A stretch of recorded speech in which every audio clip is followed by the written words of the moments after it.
হযরত ওমর রাদিয়াল্লাহু তাআলা আনহু বাড়ি থেকে বের হলেন কোথাও যাওয়ার জন্য।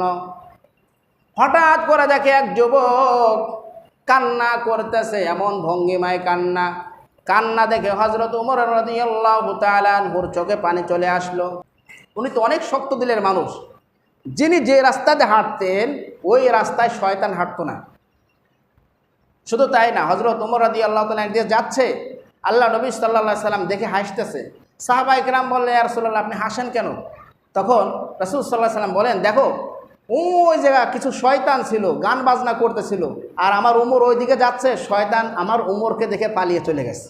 এত শক্ত দিলের মানুষ ছিলেন হযরত ওমর রাদিয়াল্লাহু তাআলা আনহু। ওই লোকটাকে দেখে বললেন, ও যুবক তুমি কান্না করছো কেন, তোমার কি হয়েছে?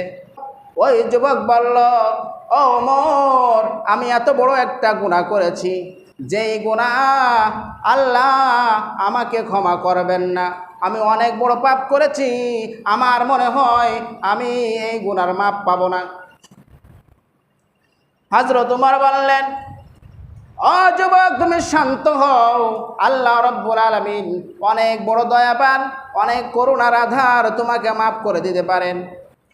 ওই যুবক বলল, ও ওমর আমি শান্ত হতে পারছি না, আমি অনেক বড় গুনাহ করেছি। তুমি যদি আমাকে পয়গম্বরের কাছে নিয়ে যাও, আর তিনি যদি আমার ব্যাপারে যদি মাফ চায়, আর আমার ব্যাপারে যদি ক্ষমা চায়, আল্লাহ যদি ক্ষমা করে দেন, তাহলে আমি শান্ত হতে পারি।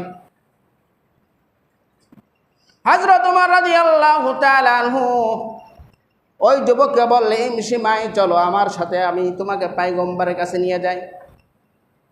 হাঁটি হাঁটি পা পা করে নবীজির ঘরের কাছে চলে আসলেন। আল্লাহ নবীর সাথে সাক্ষাৎ করায় দেবেন, এই ঘটনাগুলি বলবেন। হযরত ওমর রাদিয়াল্লাহু তাআলা আনহু তিনি বললেন, ও যুবক ইনতাজির সাআ, তুমি এখানে কিছু সময় অপেক্ষা করো, আমি নবীজির মন মানসিকতা দেখে আসি। যুবক অপেক্ষা করলেন। হযরত ওমর রাদিয়াল্লাহু তাআলা আনহু তিনি নবীজির কাছে গেলেন। যাওয়ার পরে নবীজি দেখলেন হযরত ওমরের চোখ দিয়ে পানি পড়তেছে। আল্লাহ নবী বললেন, ও ওমর তুমি কান্না করো কেন, তোমার চোখ দিয়ে পানি কেন, তোমাকে কে কাঁদায়? হযরত ওমর বলে, ইয়া রাসূলুল্লাহ ইয়া হাবিবাল্লাহ, এক যুবকের কান্নার কারণে আমার চোখের পানি চলে আসছে, আমি কান্না ঠেকাইতে পারি নাই। আল্লাহ নবী বললেন, সেই যুবক কোথায়? হযরত ওমর বললেন, আপনার দরজার সামনে, আপনি অনুমতি দিলে তাকে সামনে নিয়ে আসব। হযরত নবী করিম সাল্লাল্লাহু আলাইহি ওয়াসাল্লাম বলেন, যাও ওই যুবককে আমার কাছে নিয়ে আসো। ওই যুবককে আনলেন। আনার পরে ওই যুবকের কান্নার ভঙ্গিমা দেখে আল্লাহ নবী বললেন, ও যুবক তুমি শান্ত হও, তোমার কি হয়েছে বলো। ওই যুবক বললে, ইয়া রাসূলুল্লাহ ইয়া হাবিবাল্লাহ, আমি এত বড় একটা পাপের কাজ করেছি, যেই গুনাহ আল্লাহ তাআলা আমাকে ক্ষমা করবেন না। আল্লাহ নবী বললেন, কি এত বড় পাপ করেছো, কি গুনার কাজ করেছো? ওই যুবক বলল, ইয়া রাসূলুল্লাহ ইয়া হাবিবাল্লাহ, আমি অনেক বড় পাপ করেছি, আমার গুনাহ মনে হয় আল্লাহ পাক ক্ষমা করবেন না। আল্লাহ নবী বললেন, হাল কতালতা নাফসান, তুমি কাউকে কি হত্যা করে আসছো? বলছে, না ইয়া রাসূলুল্লাহ আমি কাউকে হত্যা করে নাই। নবীজি বললেন, তাহলে হত্যা করো নাই, তাহলে কি এত বড় পাপের কাজ করেছো, কি এত বড় গুনার কাজ করেছো?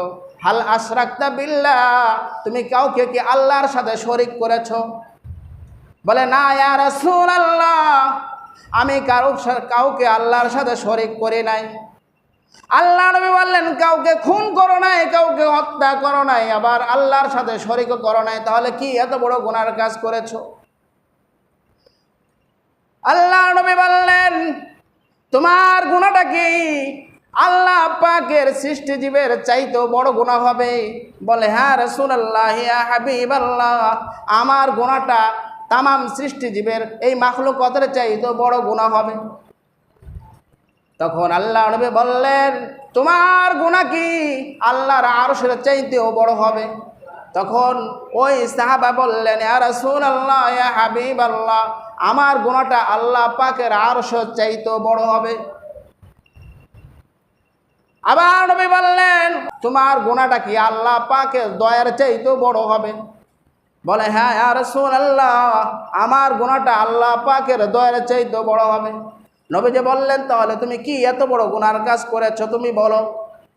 যুবক যখন তার নিজের গুনার কথা বর্ণনা করতে যাবে, তখন কেমন যেন তার শরীরের মধ্যে ভূমিকম্পের মতো তৈরি হয়ে গেল, থর থর করে কাঁপছে আর কেমন যেন পাগলের মতো কান্না করছে। বলে, ইয়া রাসূলুল্লাহ, ইয়া হাবিবাল্লাহ, আমি সবসময় আমার জীবিকা নির্বাহ করার জন্য একটা পথ বেছে নিয়েছি। সেই পথটা হলো, মানুষ যখন মারা যায় তখন তার কাফনের কাপড়টা কবর থেকে আমি চুরি করে নিয়ে বাজারে বিক্রি করে সংসার চালাই। হাদিস শরীফের মধ্যে আসছে, আল্লাহ নবী সাল্লাল্লাহু আলাইহি ওয়াসাল্লাম বলেন, তারপরে তুমি কি করলা?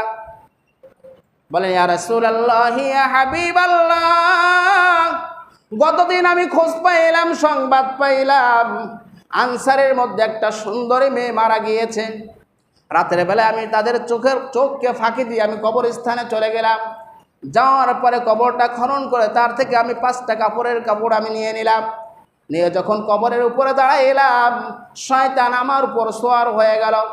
শয়তান বলল, আরে যুবক, তুই কি কাফনের কাপড় নিয়ে তুই ক্ষান্ত হয়ে গেলি?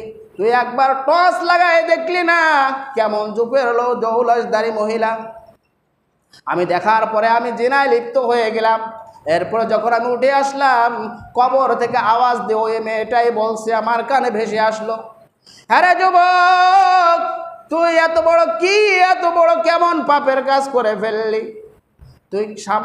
তুই আমাকে হাজার হাজার মানুষের মধ্যে আমাকে উলঙ্গ করে ফেললি।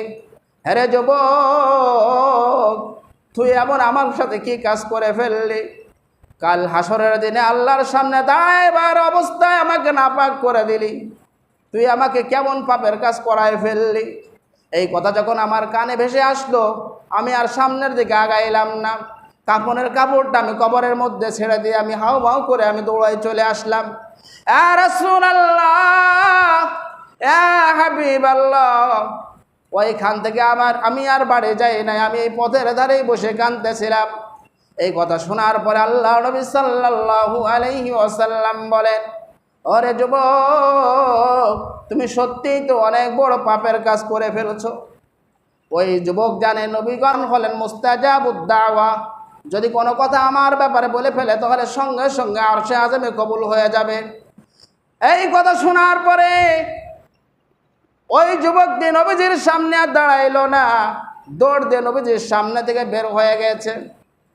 নবীজির সামনে থেকে দৌড় দিয়ে বের হইয়া পাহাড়ের উপর ওঠা শুরু করছে। উঠতে উঠতে পাহাড়ের চূড়ায় চলে গিয়েছে। পাহাড়ের চূড়ায় যে আল্লাহর কাছে মাপ চায়, আল্লাহ তুমি আমাকে মাফ করে দাও। 1 দিন 2 দিন 3 দিন এইভাবে 40 দিন যখন হয়ে গেল, আল্লাহ রব্বুল আলামিন আল্লাহ নবীর কাছে জিব্রাইল পাঠাই দিলেন 3টা প্রশ্ন করার জন্য। কয়টা বলেন? 3টা প্রশ্ন করার জন্য পাঠাই দিলেন। 1 নম্বর প্রশ্ন করলেন, ওগো আল্লাহ নবী, আল্লাহ পাক আপনাকে সালাম দিয়েছেন, সালামের উত্তর নিলেন। 1 নম্বর প্রশ্ন করলেন, জিব্রাইল, ওগো আল্লাহ নবী, আল্লাহ পাক আমাকে 3টা প্রশ্ন দিয়ে পাঠিয়েছেন। 1 নম্বর প্রশ্ন হলো, তামাম মাখলুকাত আপনি সৃষ্টি করেছেন না আমার আল্লাহ সৃষ্টি করেছে? নবীজি বলেন, ও জিব্রাইল, তুমি এমন কেমন প্রশ্ন করলা? তামাম সৃষ্টিজীব তো আমার আল্লাহ তৈরি করেছে, আমাকেও তো আমার আল্লাহ তৈরি করেছে। 2 নম্বর প্রশ্ন, ওগো আল্লাহর নবী, তামাম মাখলুকাতকে আপনি রিজিক দেন না আমার আল্লাহ রিজিক দেয়? আল্লাহ নবী বললেন, ও আমার জিব্রাইল ভাই, তুমি এমন কেমন প্রশ্ন করলা? তামাম মাখলুকাতকে আমার আল্লাহ রিজিক দেয় এবং আমাকেও তো আমার আল্লাহ রিজিক দেয়।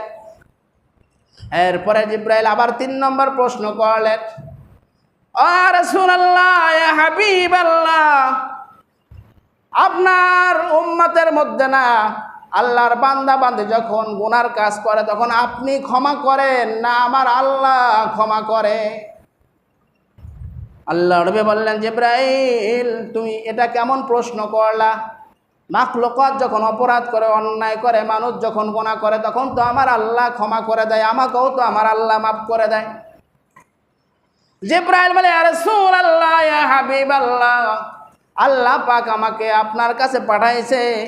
আজ থেকে 40 দিন আগে আপনার কাছে একজন যুবক সাহাবা আসছিলেন, গুনাহ মাফের জন্য আপনার সহযোগিতা চেয়েছিলেন। আপনি কি তার খোঁজ খবর নিয়েছেন নাকি? না, আমি তো তার খোঁজ খবর নেই নাই। আল্লাহ নবী সাল্লাল্লাহু আলাইহি ওয়াসাল্লামকে জিবরাইল বলেন, ইয়া রাসূলুল্লাহ, ইয়া হাবিবাল্লাহ, ও যে আপনার যুবক সাহাবা যে অন্যায় করার পরে আপনার কাছে মাপের জন্য, আপনার সহযোগিতা চেয়ে মাপের জন্য আপনার কাছে আসছিলেন, সেই সাহাবার খোঁজ নেন। দেখেন অমুক পাহাড়ের চূড়ায় সে এমনভাবে কান্না করতেছে, যেই কান্না দেখে আমার আল্লাহ তাকে মাফ করে দিয়েছে। আল্লাহ পাক সেই কথাই সূরা নূহের মধ্যে বলেন, ফাকুলতু আস্তাগফিরু রাব্বাকুম ফাইন্নাহু কানা গাফফারা। তোমরা গুনাহ করেছো, অন্যায় করেছো, অপরাধ করেছো, ভুল এখন বুঝতে পেরেছো, এখন তওবা করো, আমি আল্লাহ রাব্বুল আলামিন তোমাদেরকে মাফ করে দেব।